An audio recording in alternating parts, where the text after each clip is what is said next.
અમદાવાદમાં પોલીસે લૂંટ કરતી ગેંગના 4 આરોપીઓની ધરપકડ કરી. સ્ત્રીનો વેશ ધારણ કરીને ટ્રક ડ્રાઈવરો પાસેથી લૂંટ ચલાવતી હતી. આ ગેંગ અમદાવાદ શહેરના વિવિધ વિસ્તારોમાં લૂંટની ઘટનાઓને અંજામ આપ્યો હતો. પોલીસ સૂત્રો પાસેથી મળતી માહિતી મુજબ અમદાવાદ વડોદરા એક્સપ્રેસ હાઈવે પર ટોલટેક્સથી થોડે દૂર, જ્યાં લાંબા અંતરની મુસાફરી કરતા વાહન ચાલકો આરામ કરવા ઊભા રહેતા હતા, ત્યાં આ ગેંગ સક્રિય હતી.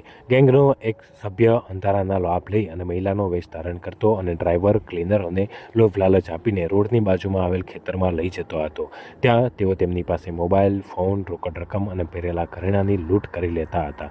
જો કોઈ પ્રતિકાર કરતું તો તેમને હથિયાર વડે માર મારી અને લૂંટ ચલાવવામાં આવતી હતી.